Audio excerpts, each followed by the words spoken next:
Assalamualaikum warahmatullahi wabarakatuh, Tun. Saya Adli Mukhtar dan saya seorang usahawan. Saya ingin bertanya satu soalan mengenai pengurusan duit. Duit ni sesuatu yang sangat berhantu, yang mana sesuatu kejayaan bisnes tu bergantung kepada sejauh mana kita bijak menguruskan kewangan. Saya nak minta pandangan dan nasihat Tun. Tun pernah menguruskan kewangan negara, syarikat. Bagaimana orang Melayu dapat mengatasi masalah duit ini dan apa advice Tun dalam pengurusan kewangan? Kod-kod Tun ada special formula untuk uruskan kewangan tu dengan lebih baik. Terima kasih. Loket macam saya lah. Loket macam saya. Ya. Kedekut macam saya.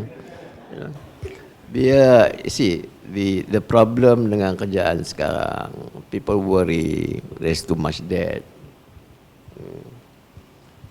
Masa Dr. Mahathir dulu, the debt was very low. Bila Pak Lah took over, went up to 240 billion debt.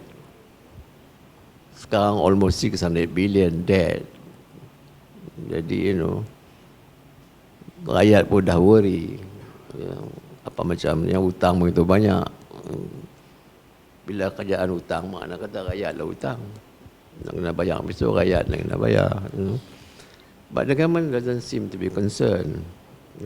Yeah. So when you have, you talk about growth, 5% growth. Sebab saya kata lah, orang Melayu ni, biar lawa, poket kosong tak apa ya.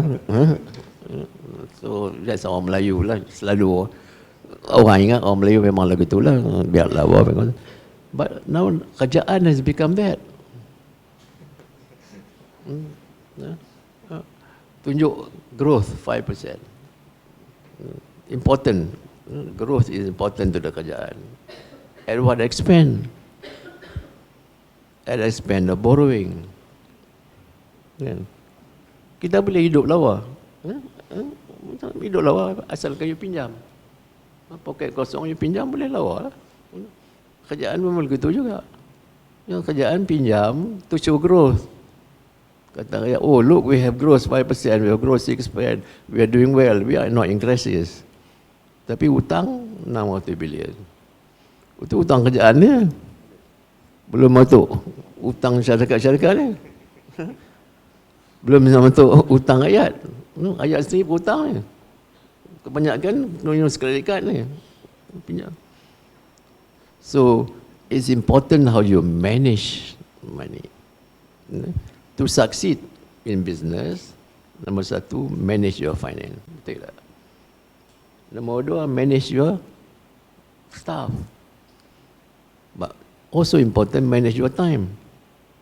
If you can manage these three things, manage your money, manage your manpower, manage your time, you will be successful. Never make sure there is no loss. So every single cent count. But it seems this kerjaan doesn't care. Tapi kita boleh komen macam-macam lah. Saya komen itu marah ni. It shows a leader shows whether he can lead or not. By the way the government spend. There's too much wastage here. There's too much corruption.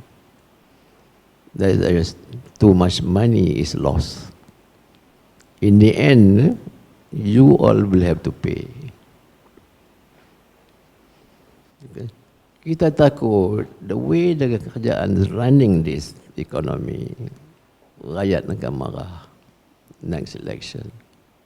Mau jaga. Because you cannot keep on, I said, you must tell the rakyat the truth. Because rakyat bukan bodoh. Dia tengok, kita dah bagi pelajaran kepada rakyat kita. Jadi jangan ingat dia bodoh.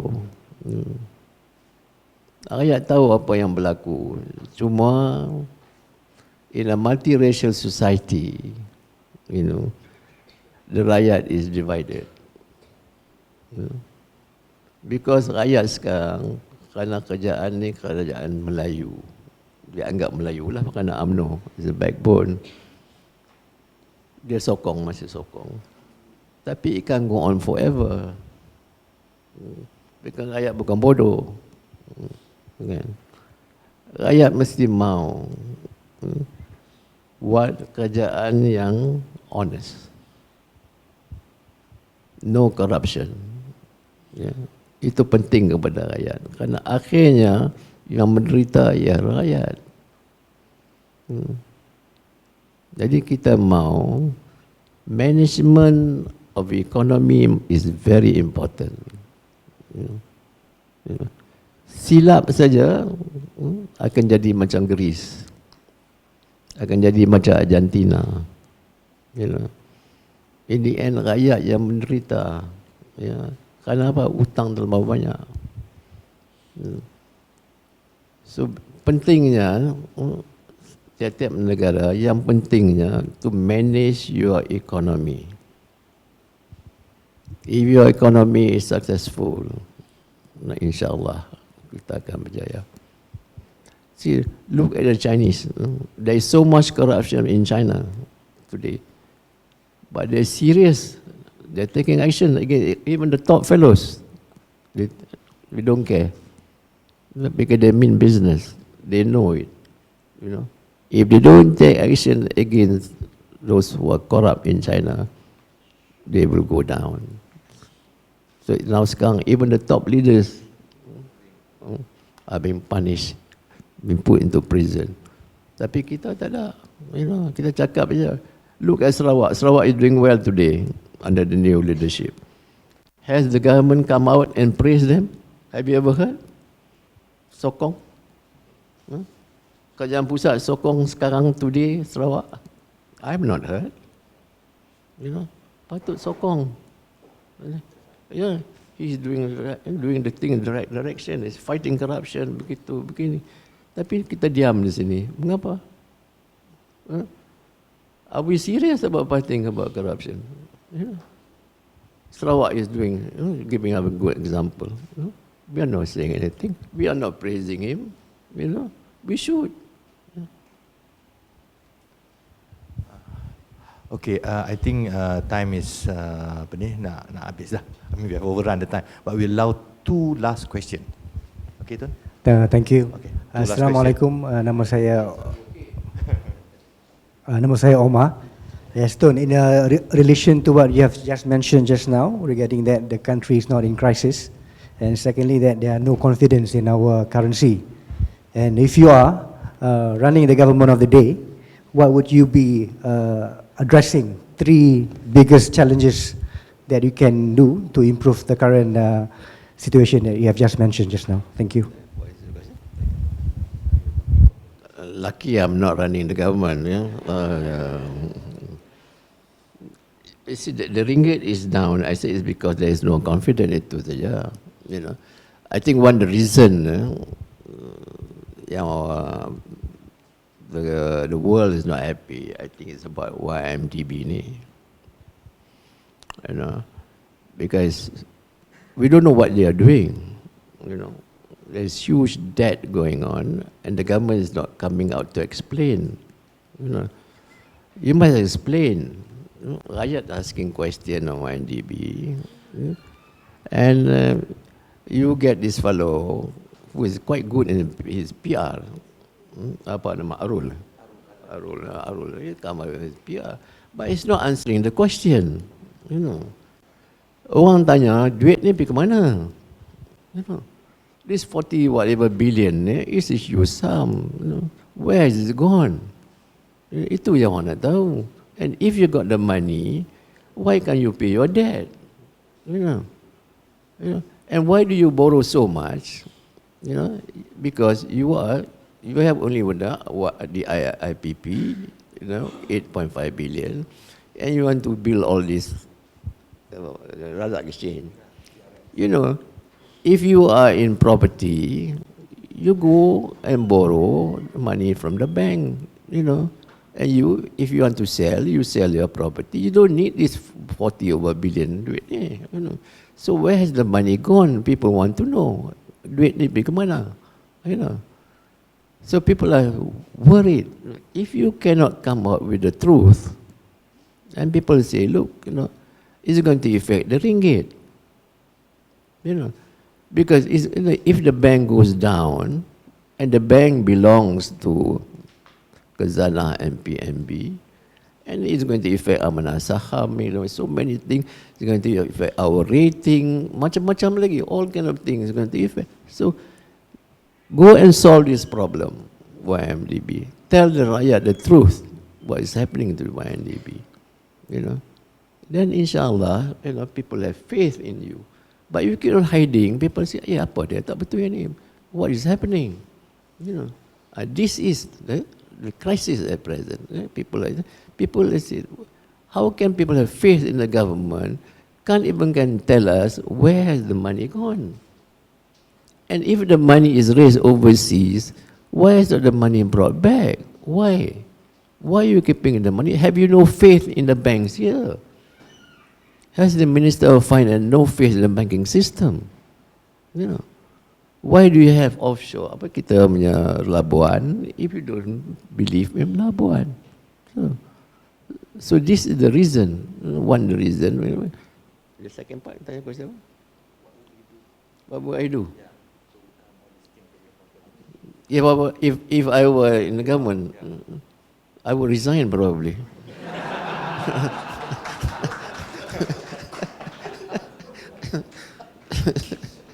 Easy for me. I go and resign and go and sleep. You know? Yeah. Saya cakap dah. Assalamualaikum. Faiz. Saya nak tarik sikit, jauh lari sikit daripada politik. Berkenaan dengan, you know, like listening to your chronological stories, right? It seems like today in the Malay society, things are pretty much still the same lah. One of the reasons, for me, I left the corporate sector about 6 years ago, and then I went to entrepreneurship, and I was naive and idealistic like kononnya bumi putra lah, tolong Melayu and all that sort of stuff lah. But along the way, you realize that okay, this story about all these networks, the business network the Chinese have in this country is not a new story. But in order to build that, the same thing for the Malays, is so problematic. And at the end of the day, the style Melayu ni yang mana yang kaya, yang senang, so the same method of business. Oh, I need to know this dato, of course semua yang boleh bawa kabel masuk ke this project and all that sort of stuff lah, right? So at the end of the day, my company, investors are all Chinese, our clients semua overseas. And I punya philosophy or my standing about all this putra lah, pula semua has gone down the drain. I don't really, I've given up on it lah kan. So what seems to be the problem? Huh? Can you like give an opinion on why Malays cannot work together or cannot? They seem to always associate business and politics. It has to be hand in hand. Dia tak boleh berpisah. Dia beza Melayu dengan Cina dengan India. You know. First, they are immigrant race. Yeah. So they come here to make money. Yeah. So they help each other. So they have dia punya kongsi macam-macam lah.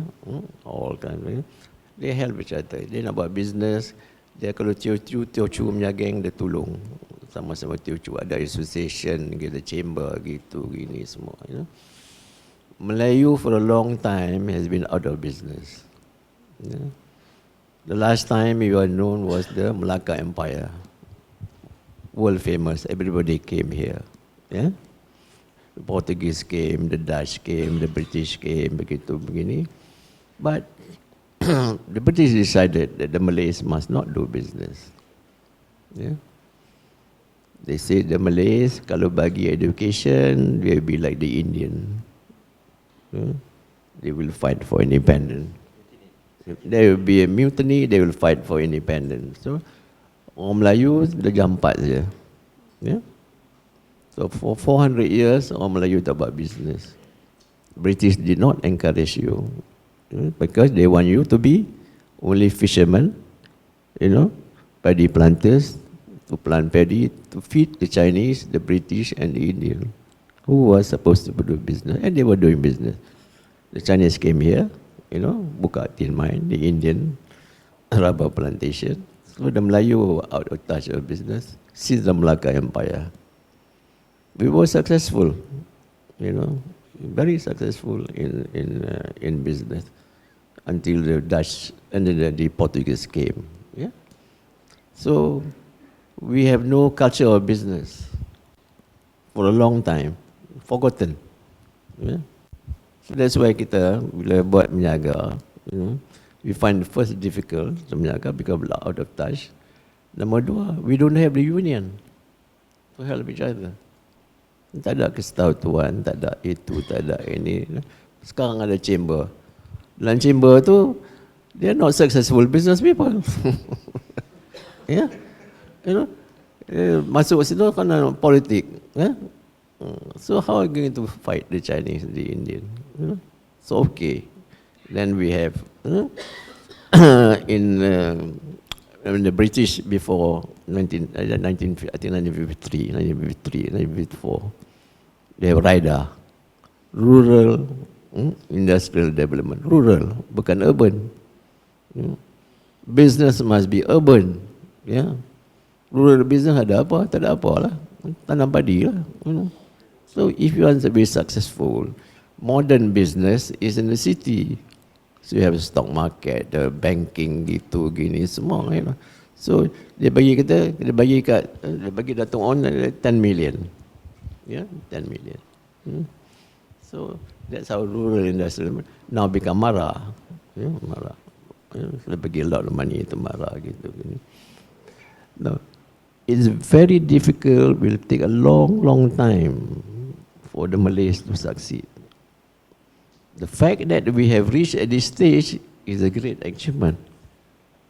No. If you look back at the history, so we got to go back history, understand. Jadi bila kerajaan buatkan so many agencies nak tolong Melayu, they are not business people.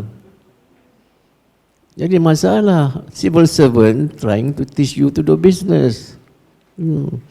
Patutnya ambil private sector. Macam you buat semua ni, go and head those agencies who understand business.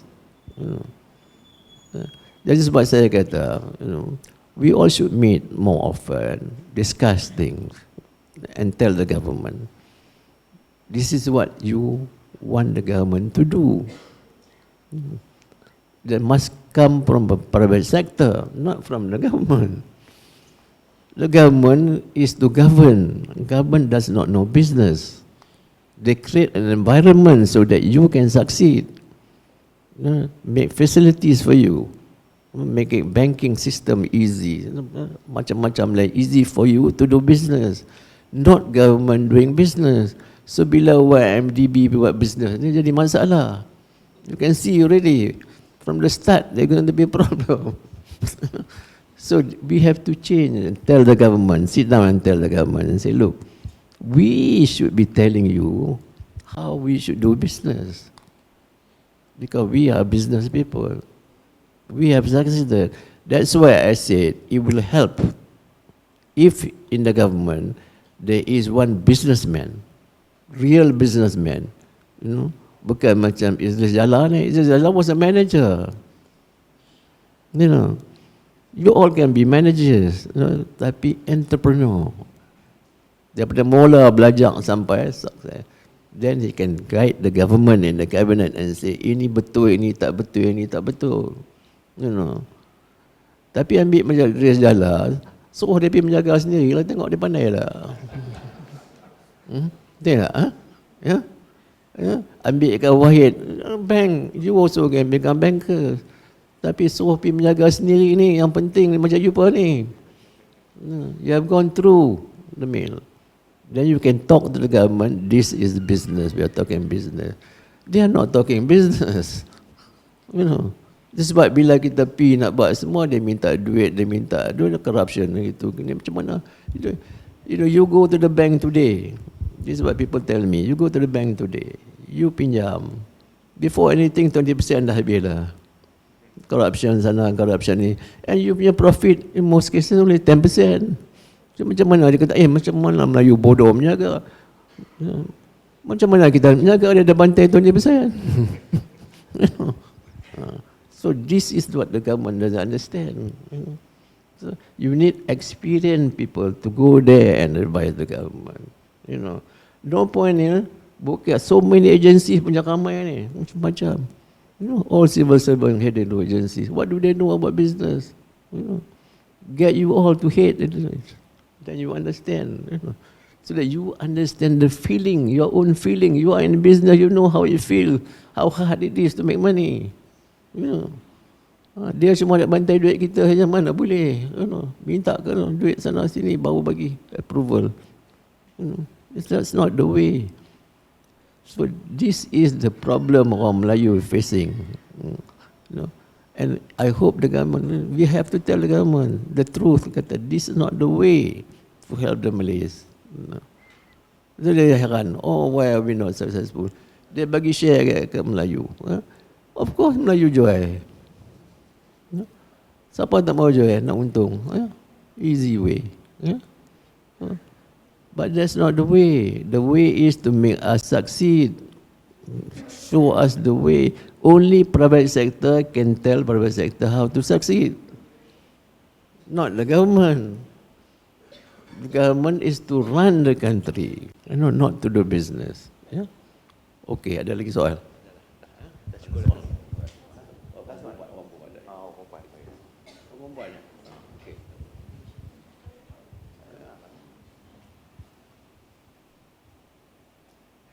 Hello, Assalamualaikum. It's an honor to meet you, Tun Daim. Saya adalah seorang usahawan. I'm a co-founder of Artisan Pieces Malaysia and Wall Art Dresser. So, I nak tanya you based on personal opinion aja. So, basically, I am working on now it's under research and development for hosting an art event. We are combining a few different elements of Nusantara, like Malay Archipelago and Indonesia. Example, in art, we will put like example batik, but then with element of keris. So and it's designed in a unique way that has never been done before. So my question for you is, I know that you're an art collector and based on evidence on the walls, and so two questions is number one, do you think batik has an interest or has a place in art industry in Malaysia? And number two, what do you think is missing or what would you like to see in the art industry? So that's the two questions. Thank you.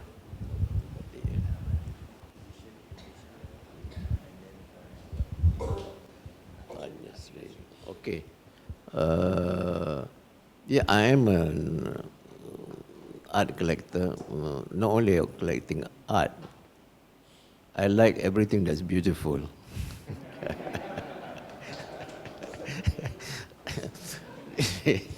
Of course, batik has a tremendous potential. It's domestic. It should encourage it to be sold globally. Kalau tak jaga besok Indonesia ada bergaduh kita.